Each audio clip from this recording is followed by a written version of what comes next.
கண் திருஷ்டி போக வேண்டுமா? கண் திருஷ்டி என்பது எல்லோரும் தன்னை நோக்குதல் என்பதுதான் அதனுடைய அர்த்தம். ஒட்டுமொத்த பார்வையும் தன்மேல் விழுந்திருக்கிறது என்று சொல்வார்களே, அதுதான். அந்த தெருவிலேயே பெரிய வீடு கட்டிவிட்டார்கள். அதனால் அந்த தெருக்காரர்கள் எல்லாம் போகும்போதெல்லாம் திரும்பி திரும்பி பார்த்துவிட்டு போவார்கள். அப்பொழுது என்ன செய்ய வேண்டுமென்றால், அவர்களுடைய ஒட்டுமொத்த சிந்தனையும் பார்வையும் எதிலாவது படும்படி ஒரு பொருளை அங்கு வைக்க வேண்டும். இதுதான் முக்கியம். சிலரெல்லாம் வாசலில் பெரிய பாத்திரத்தில் நீர்விட்டு மலர்களை எல்லாம் தூவி வைப்பார்கள். பார்ப்பவர்களுக்கு அதிலே அவர்களுடைய சிந்தனை போய்விடும். அந்த வீட்டில் உள்ளவர்களை பற்றிய சிந்தனை வராமல் போய்விடும். இது போன்ற எளிமையான சில பரிகாரங்களை மேற்கொள்வது நல்லது.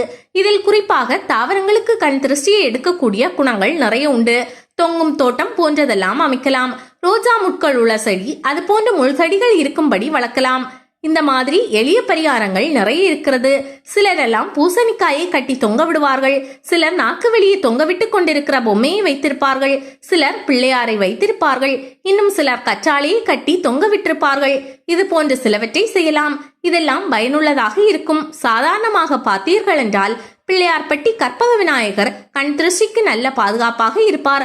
சிலரெல்லாம் எல்லை தெய்வங்களோட படம், ஆயுதங்களோட இருக்கக்கூடிய படத்தை வைத்திருப்பார்கள். ஒட்டுமொத்த பார்வையும் சிந்தனையும் திசை திருப்புவதற்கு ஏதேனும் ஒரு பொருளை வாசலிலேயே தொங்கிடுவது நல்லது.